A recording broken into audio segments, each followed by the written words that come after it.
तो स्टूडेंट्स तैयार हो जाइए इस वीडियो में एक गेम खेलने के लिए जो बेहद इंटरेस्टिंग अमेजिंग सा गेम है, क्विज है, मैथ्स का क्विज है जिसका नाम है KBMM। कौन बनेगा मैथ्स महारथी? तो मैथ्स महारथी बनना है आपको तो करना क्या है, चंद सवालों के जवाब देने हैं आपको, और इसके बदले में आपको जो मिलेगा वो किसी दुकान पे नहीं मिलता है, वो आपके अंदर छुपा हुआ चीज है जिसको हम बोलते हैं सेल्फ कॉन्फिडेंस।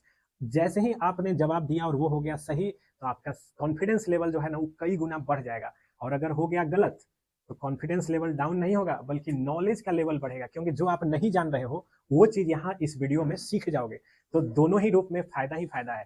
तो चलिए स्टार्ट करते हैं। आपके लिए जो लाया है क्विज, उसमें सवाल पहला जो है वो कुछ ऐसा है जो बहुत इंटरेस्टिंग सा सवाल है। तो सबसे पहला सवाल आपके लिए है ये।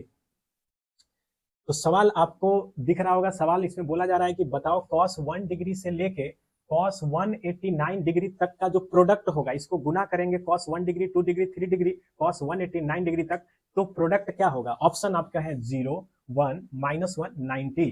तो सोचिए और जवाब दीजिए, चंद सेकंड है आपके पास।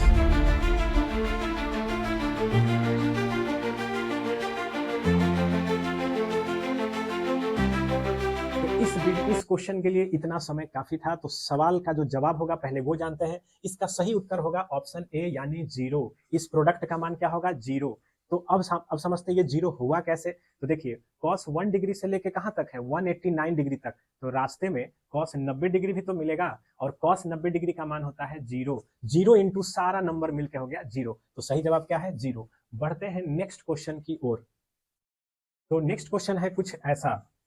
सवाल देखिए क्या है कि इफ mod x बराबर -10, यानी एक इक्वेशन आपको दिया है mod x बराबर -10, और बताना है नंबर ऑफ सॉल्यूशन, यानी इस इक्वेशन के कितने हल होंगे, कितने सॉल्यूशन होंगे, यानी x का कितना मान निकल पाएगा इस इक्वेशन से। ऑप्शन है 2, 0, 1, 4, यानी 2 वैल्यू, 0 वैल्यू, 1 वैल्यू या 4 वैल्यू। सोचो और इसका जवाब दो क्या होगा।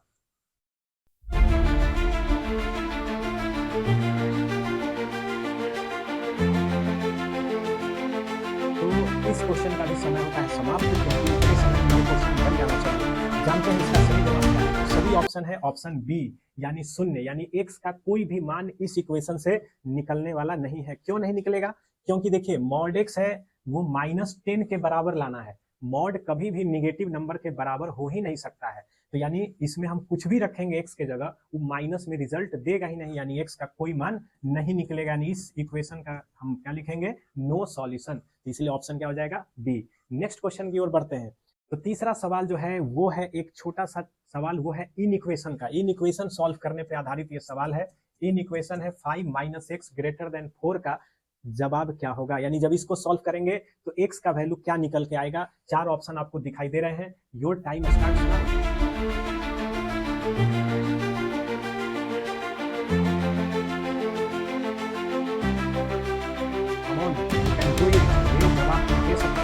बहुत आसान सवाल।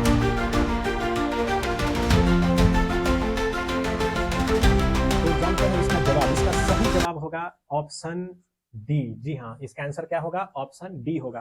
क्यों होगा ऑप्शन डी? तो देखिए सबसे पहले जब आप इन इक्वेशन सॉल्व करोगे तो 5 को उधर भेजोगे तो ये हो जाएगा 4 - 5 यानी -1। इन इक्वेशन में दोनों तरफ अगर माइनस हो तो काट देना, लेकिन साथ में साइन को भी घुमा देना, यानी ई माइनस उड़ आ जाएगा, तो ये वाला जो साइन है ना ऐसे घूम जाएगा, यानी x < 1। It is the correct answer. तो बढ़ते हैं अगले क्वेश्चन की ओर। तो अगला सवाल जो है वो है इक्वेशन पे आधारित सवाल। आपको दिखाई दे रहा होगा एक इक्वेशन, समीकरण। बताना है इस समीकरण के कितने हल होंगे, नंबर ऑफ सॉल्यूशन, यानी इसको सॉल्व करके x का हम कितना मान ला सकते हैं। समीकरण है x² प्लस mod x बराबर 0। चलिए सॉल्व कीजिए इसको, बताइए इसका जवाब क्या होगा। और अगर नहीं आएगा तो क्या बोला मैंने, घबराने की आवश्यकता नहीं है, आप कुछ ना कुछ सीखोगे। तो बताओ इसका जवाब क्या होगा, इसको सॉल्व करके x का क्या मान लेगा।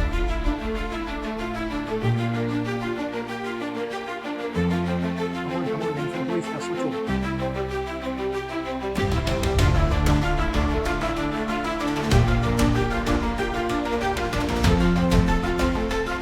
तो जानते हैं इसका उत्तर, इसका जो हल होगा, इसका जो सही आंसर होगा वो होगा ऑप्शन बी, यानी कि एक, यानी इसके एक सॉल्यूशन होंगे। क्यों एक सॉल्यूशन होंगे? देखो ये स्क्वायर है ना, तो स्क्वायर कभी भी निगेटिव तो होता नहीं है, तो ये जब भी होगा तो जीरो या उससे बड़ा ही होगा। मॉड एक्स क्या है? कभी निगेटिव होता ही नहीं है, ये जब भी होगा तो जीरो या उससे बड़ा होगा, यानी या तो ये पॉजिटिव होगा या जीरो होगा, पॉजिटिव होगा या जीरो होगा। अगर ये पॉजिटिव हुआ तो मिल के जीरो तो आने से रहा। एक ही स्थिति में जीरो हो सकता है, जब ये भी जीरो हो जाए और ये भी जीरो हो जाए। तो जब एक्स स्क्वायर जीरो करेंगे तो एक्स का मान जीरो आएगा, इसको जीरो करेंगे तो इसमें भी एक्स का मान जीरो आएगा, यानी जीरो ही वो नंबर है जो इस इक्वेशन को सेटिस्फाइड कर रहा है। Zero is the only number, that's why there is only one solution of this equation. तो ये भी एक इंटरेस्टिंग सवाल था। अगला सवाल देखिए आपके लिए कुछ ऐसा है, ट्रिगोनोमेट्री से पूछा गया है ये सवाल, तो बताइए इसका जवाब क्या होगा। सवाल कुछ ऐसा है, maximum value of sine x plus cos x. Sine का मैक्सिमम वैल्यू होता है 1, कॉस का मैक्सिमम वैल्यू होता है 1, तो दोनों को अगर हम जोड़ेंगे तो बताओ इसका मैक्सिमम वैल्यू क्या होगा। तो sine x plus cos X का मैक्सिमम मान बताना। ऑप्शन है 1, 2, 4, none of this. Your time starts now.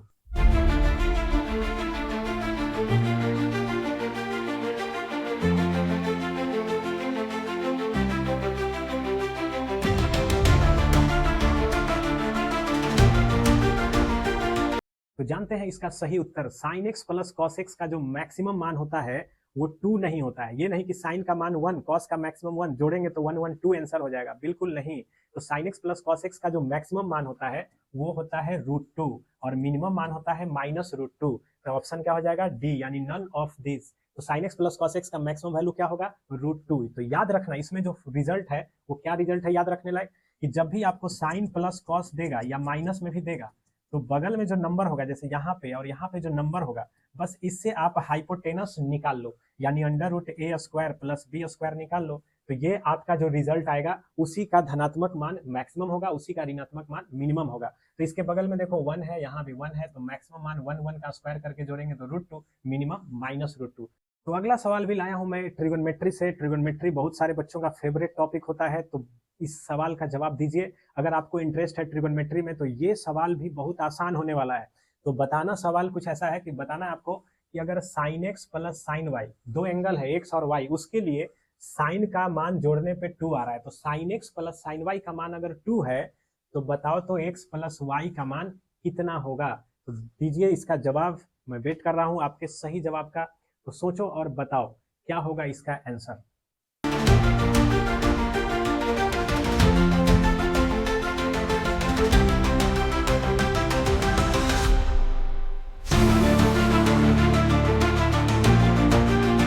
चलिए इसका सही जवाब हम लोग जानते हैं क्या है। तो इसका सही जवाब है स्टूडेंट्स पाई, यानी sine x plus sine y अगर 2 है तो एक्स प्लस वाई का मान क्या होगा? पाई। अब जानते हैं कैसे। तो देखो साइन का मैक्सिमम मान कितना होता है? 1, यानी साइन 1 से अधिक दे नहीं सकता है। तो देखो ये दोनों को हम मिला रहे हैं तो 2 आ जा रहा है, यानी इसको और इसको मिलाने पे 2 आ रहा है, और जान रहे हैं कि ये 1 से बड़ा हो ही नहीं सकता है। तो 2 अब एक ही स्थिति में आएगा, जब इस साइन एक्स का भी मान 1 हो और इस साइन वाई का भी मान 1 हो। साइन कितना डिग्री का मान 1 होता है? तो 90 डिग्री। तो 0 से 2 पाई का लिमिट है, तो 0 से 2 पाई के बीच में सिर्फ एक ही एंगल मिलता है जिसपे साइन 1 है, वो है आपका 90 डिग्री, यानी π/2। तो एक्स भी आपका π/2 है, वाई भी आपका π/2 है। जैसे ही इन दोनों को जोड़िएगा तो π/2 और π/2 मिलकर क्या हो जाएगा? पाई। तो इस प्रकार से अब आप अपना जितना भी आंसर आपका सही हुआ है कमेंट में ईमानदारी से लिख सकते हो कि आपने कितने सवालों का जवाब दिया। और उम्मीद करते हैं कि आपको ये क्विज अच्छा लगा होगा, कुछ सीखने को मिला होगा, नहीं तो आपका कॉन्फिडेंस लेवल जरूर बूस्टअप किया होगा। तो ऐसे ही इंटरेस्टिंग वीडियो के लिए आप चैनल से जुड़िए। That's all in this video.